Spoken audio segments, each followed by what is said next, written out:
Welcome to the Bookbibuli podcast.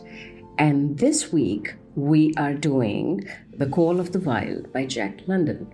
It's a dog's world and a dog-eat-dog story, literally. Probably the greatest story ever told from the perspective of a dog. The dog? Buck. Buck is the dog hero in this dog world.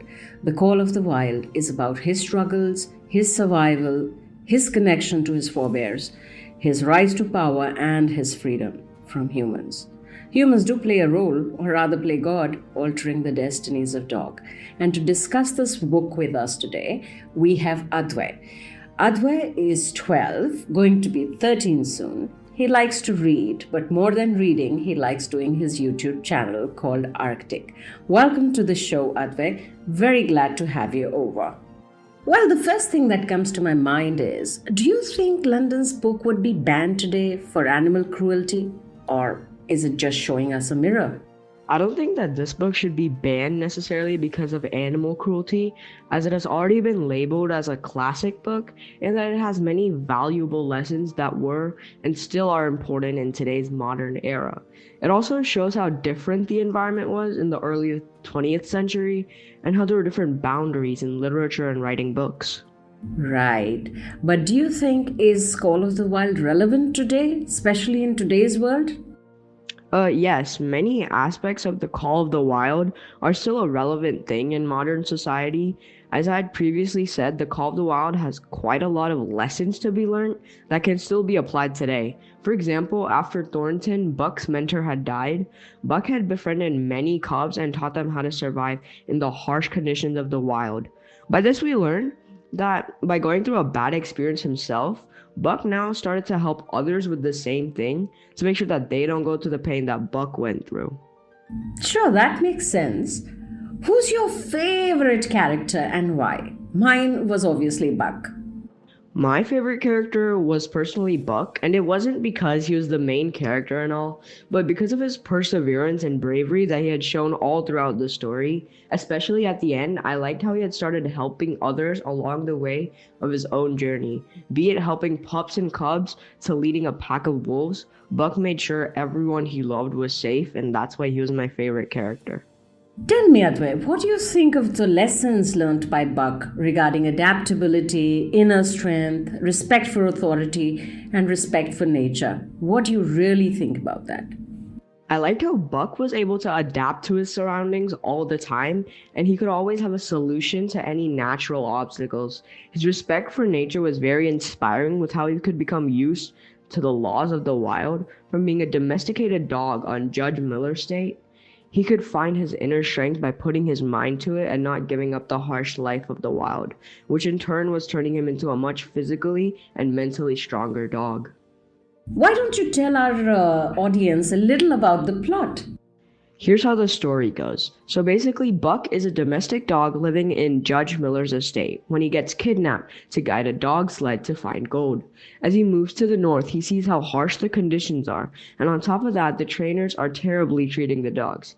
He then has conflict between the pack leader Spitz, but ends up killing him and getting the title of pack leader. He is then sent to more masters who are very poorly experienced in training dogs and create a blunder when they go down in ice, taking the dogs with them. Buck survives though and gets a new master, Thornton. Thornton is very nice to Buck. They accomplish great feats together and they created a very good bond with each other.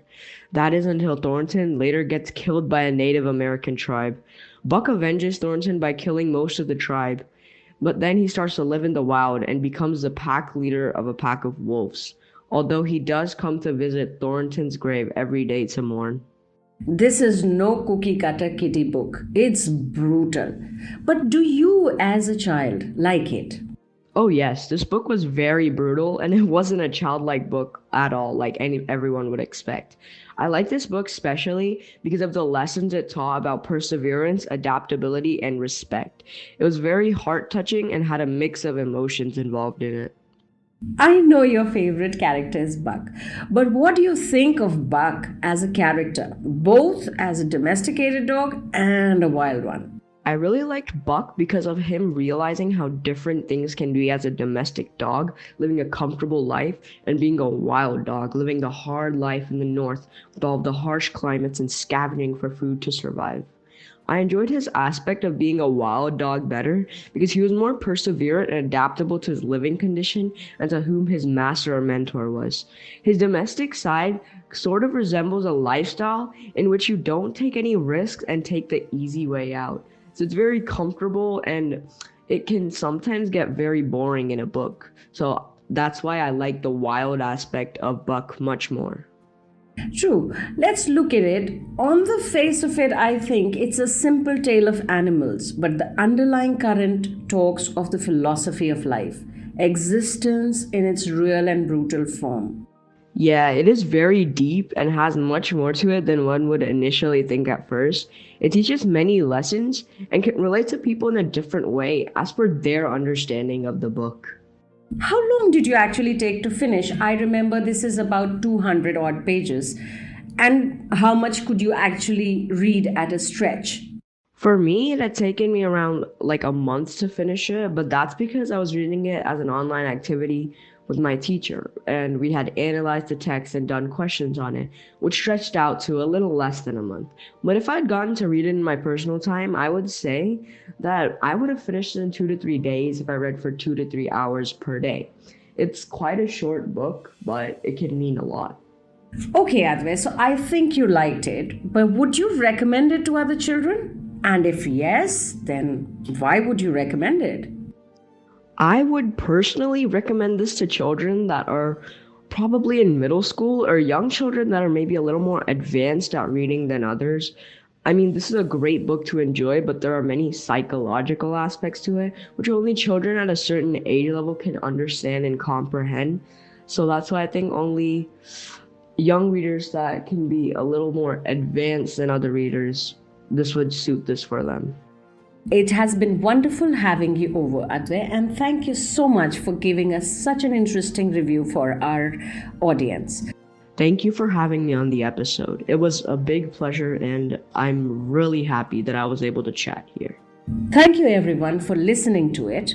The book has enough incidents that can be called gory, but remember that this is a dog's world, and that's how the things work here, which is what the message of the book was possibly. Read this, and do read this uplifting tale of Buck, and stay tuned to Bookbibuli. We shall see you next Friday with another book review. Thank you.